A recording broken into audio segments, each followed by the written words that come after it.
Hello guys, welcome back. In today's problem, we need to design an API that manages something called a fancy sequence. The sequence starts empty, and we perform different operations on it over time. We are asked to implement a class called fancy that supports several operations. The first operation is the constructor. When we create the fancy object, the sequence should start as an empty list.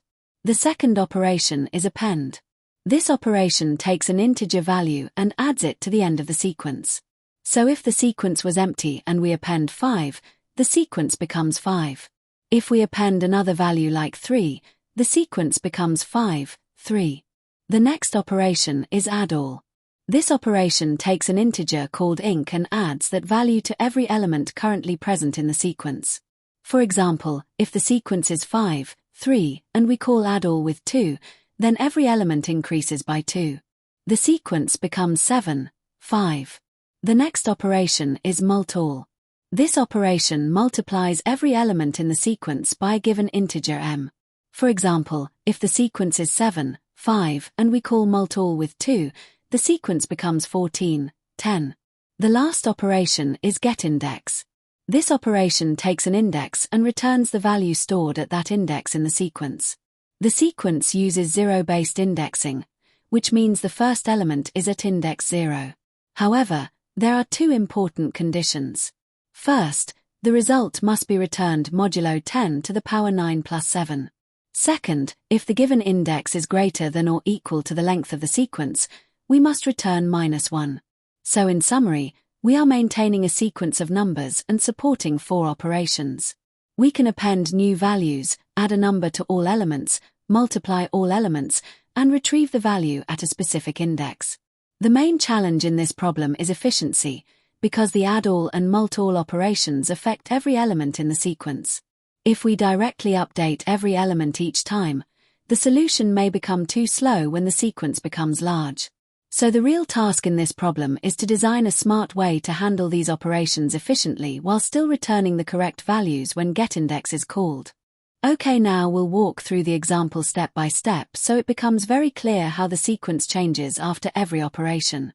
Initially, we create a fancy object. At this point, the sequence is empty. Next, we call append with value 2. This adds the value 2 to the end of the sequence. Now the sequence becomes 2. Then we call add all with value 3. This operation increases every existing element in the sequence by 3. So the element 2 becomes 5. Now the sequence is 5. Next, we call append with value 7. This adds 7 to the end of the sequence. Now the sequence becomes 5, 7. After that, we call mult all with value 2. This multiplies every element in the sequence by 2. 5 becomes 10, and 7 becomes 14. Now the sequence is 10, 14. Next, we call getIndex with index 0. Index 0 refers to the first element of the sequence. The first element is 10, so the result returned is 10. Then we call add all with value 3. This adds 3 to every element in the sequence. 10 becomes 13, and 14 becomes 17. Now the sequence becomes 13, 17. Next, we call append with value 10. This adds 10 to the end of the sequence. Now the sequence becomes 13, 17, 10. Then we call mult all with value 2. This multiplies every element by 2. 13 becomes 26, 17 becomes 34, and 10 becomes 20. Now the sequence becomes 26, 34, 20. Next, we call getIndex with index 0. The element at index 0 is 26, so the function returns 26. Then we call getIndex with index 1. The element at index 1 is 34, so the function returns 34. Finally, we call getIndex with index 2. The element at index 2 is 20, so the function returns 20. So the final outputs for the getIndex operations are 10, 26, 34, and 20. Okay, now see the full solution about this problem. We need to design a data structure called fancy that supports 4 operations: append, add all, mult all, and getIndex. The difficulty of this problem is that add all and mult all affect every element in the sequence. If we directly update every element each time these operations are called, the solution would become very slow when the sequence grows large. So instead of updating every element individually, this solution uses a clever mathematical trick to apply operations lazily. Let's go through the code step by step. First, we define a constant mod equal to 10 to the power 9 plus 7. All operations must return results modulo this value. Inside the constructor, we initialize 3 variables. The first variable is base values. This list stores normalized values instead of the real values. The second variable is global multiplier. This represents the multiplication factor that should be applied to every element in the sequence. The third variable is global increment. This represents the value that should be added to every element. Initially, the multiplier is 1 and the increment is 0, meaning no transformations have been applied yet. Now let's look at the append operation. When we append a value, we do not store the value directly. Instead, we convert it into a normalized form. We calculate the modular inverse of the current multiplier.